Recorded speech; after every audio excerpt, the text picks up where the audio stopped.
Okay, hey fam, it's been a minute. So let's get right on into it. You can see by the title, this is going to be on receiving feedback or criticism at work.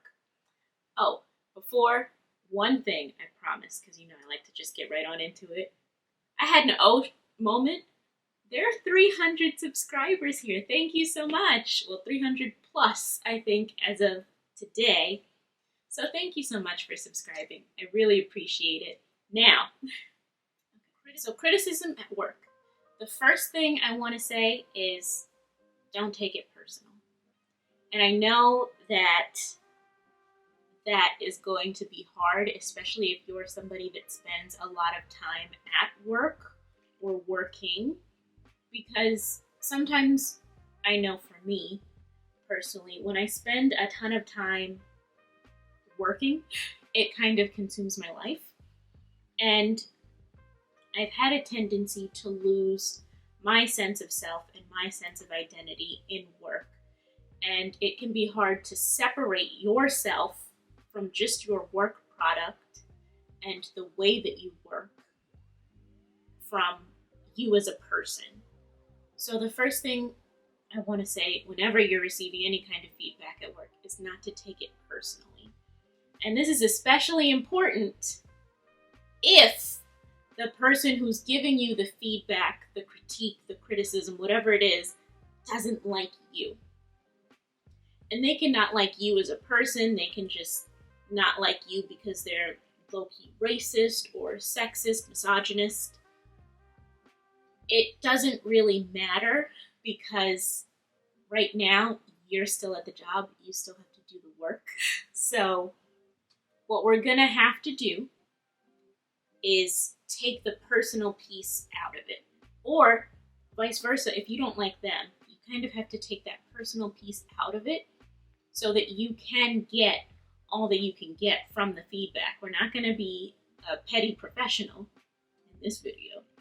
We can be petty after we get the feedback so that we know what we need to improve on in order to do better work so that we can progress with or without that company, that job, that person, but we can continue to get better. So focus on the things that you can improve or that can help improve you as a working professional rather than how much the person doesn't like you or you don't like them.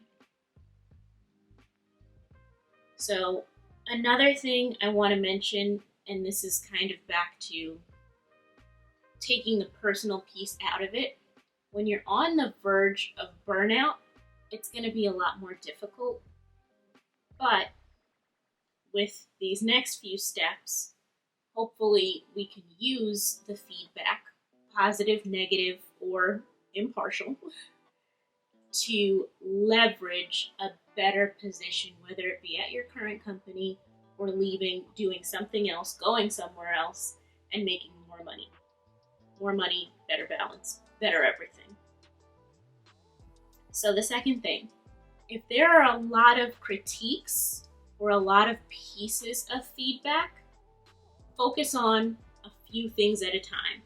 It's so easy to get overwhelmed by feedback, especially if you might know you haven't been doing very well, or if you're just a nervous Nelly and you get very anxious about feedback, and if you have no idea how you're doing, it can be nerve-wracking, especially when you see a bunch of things. So if you worked in public accounting at any point in time, you'll get these things called review notes. And if you see a bleep ton of review notes, you get anxious. You get a little nervous because you gotta correct or respond to, fix, adjust, do whatever to clear the review notes. So before you get overwhelmed and extra anxious for what might be no reason at all, focus on taking a few things at a time. So if somebody says, you could do better managing your time, you could be much more efficient in this, you could be more thorough in that. What else? You need to be better at communicating with people or being on top of people. Let's say if you are heavily reliant on somebody else's work. What else? You could also be more focused, I guess. I'm trying to make things up and use some of my own examples. So, what was that? 5 things. You have 5 things. Of those 5 things, you're not going to want to overwhelm yourself and try and improve all 5 things at once, especially if you're so ingrained in the way that you've been working. It'll be much easier to take one point at a time. So if it's time management might also bleed into the efficiency thing. So how can I be more efficient with my time this month?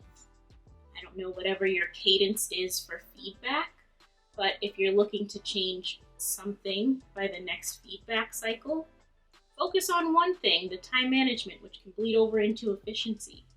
Because if you're focusing on 1 or 2 things at a time, you can get exponentially better in those things and then be able to focus your attention on other things.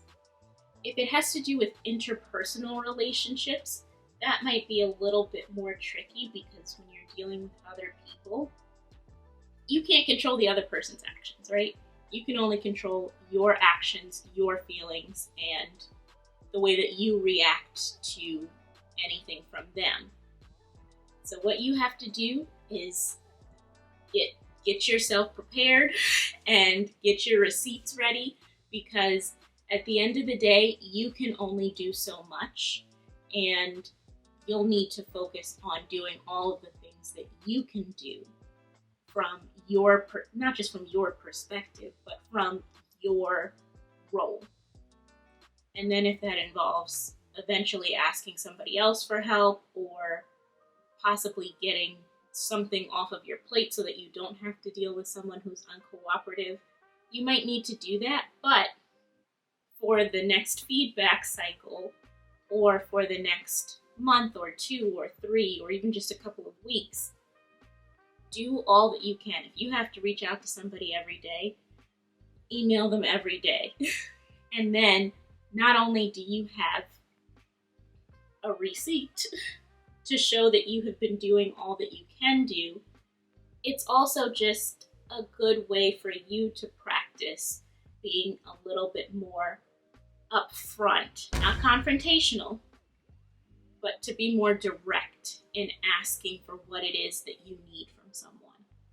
And then with all of the critiques that you may get or may have, don't dwell on them. Because once you dwell on things, it starts to weigh on you, and then you might get more anxious than you initially were when you first got the feedback. So let's try to be as focused and as robotic when it comes to just accepting and analyzing the feedback. And the reason I say robotic is because, again, we're trying to take some of the personal feelings out of it. And this is not to say that you're not human and you can't be upset or you shouldn't be upset. But when you're dealing with the person who's giving you the feedback, have an open mind and try not to get worked up about it. And make sure that with that open mind comes the ability to really think through and analyze what they're saying to you instead of already crafting a response. Because what happens a lot of times with anybody who's getting feedback, myself included, if something does not sound accurate to me or to you, if you're hearing it from somebody else, your brain will start to go and you'll think, wait a minute, this isn't right. I didn't do that. Or I don't think that this is correct or this is accurate.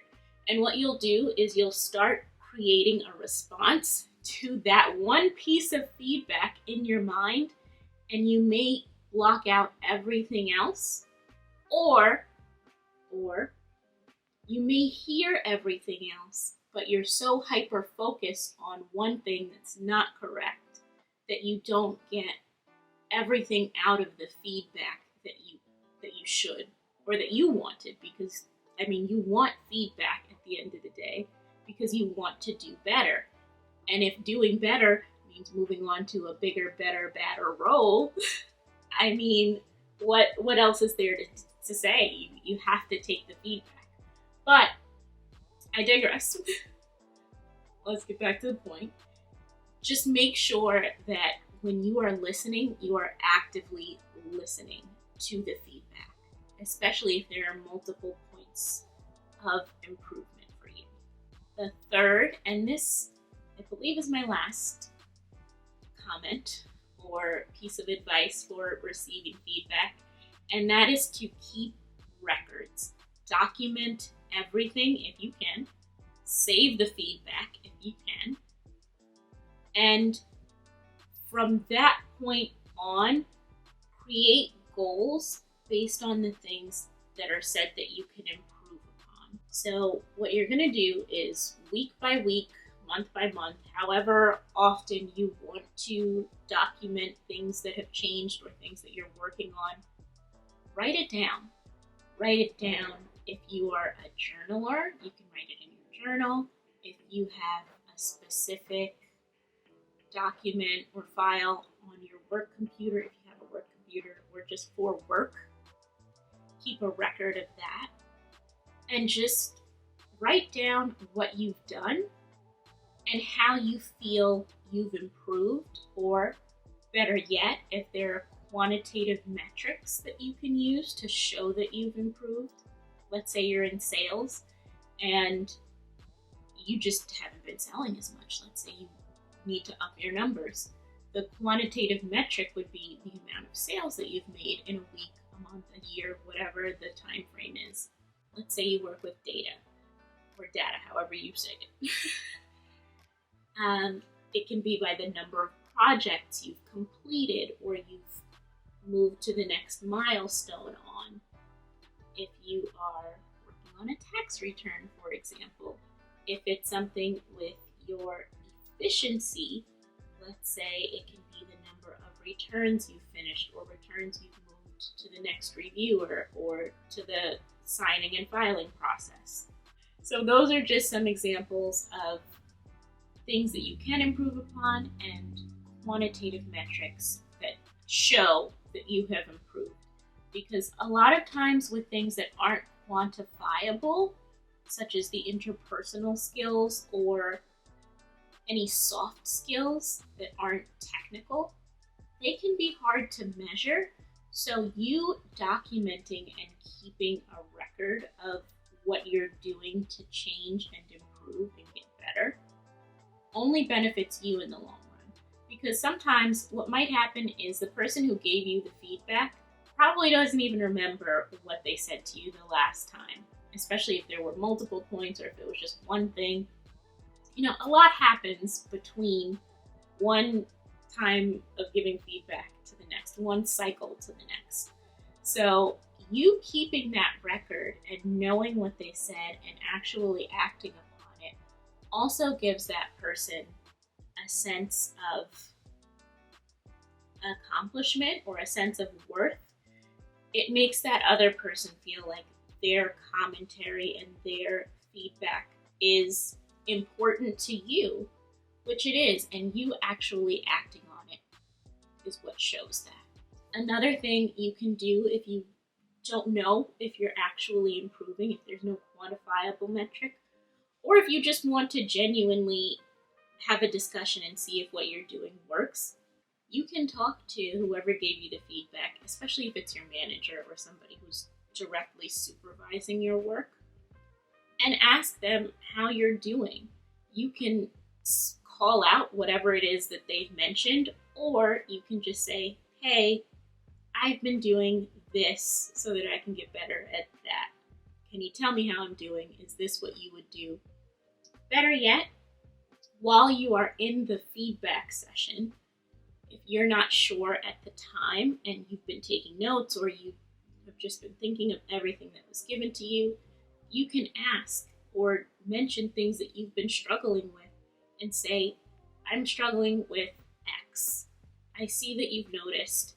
What would you do in my case? Or do you have any advice for how I can do this better?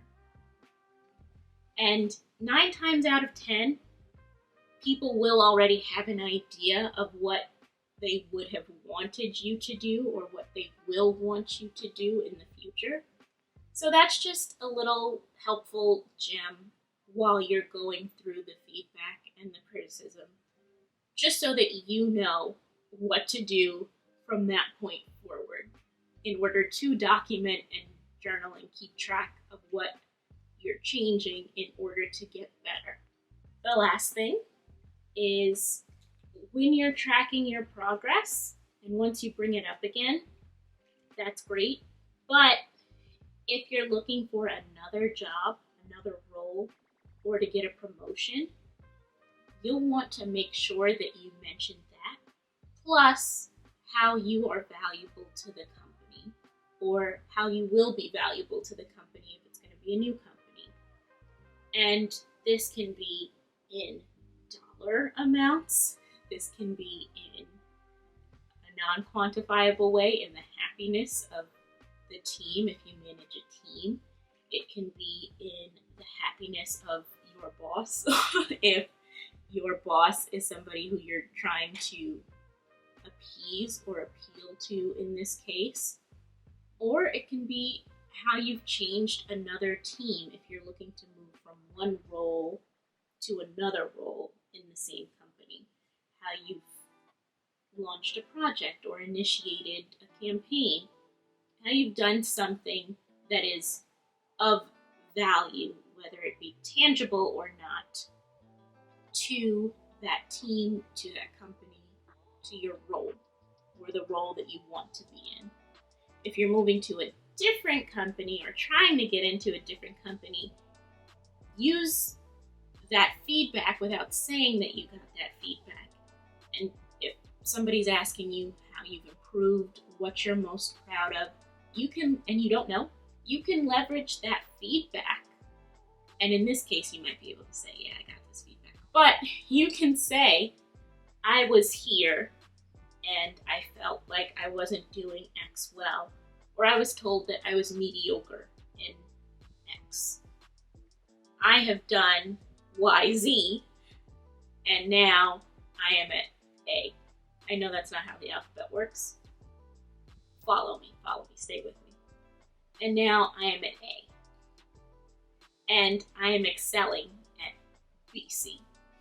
And that's a good way to show that you are open to receiving feedback and open to changing and improving and being flexible and pliable and just not rigid or set in your ways.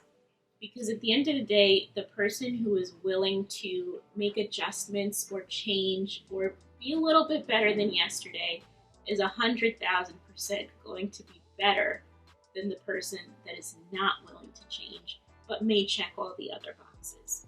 Because that person may not get along with everybody else personality-wise. There might be a lot of things going on if somebody is always rigid and stuck in their ways. So with that one, I hope that this was helpful. I know it's been a minute. I've been in tax land and just kind of dealing with a little bit of imposter syndrome going on. But I am back, and hopefully here each week. We gonna see, because I say that every time I come back from a hiatus of some sort, and I'm not here every week because editing is a bitch and a half. But thank you so much for coming to my TED Talk. And in this case, I will see you in the next one.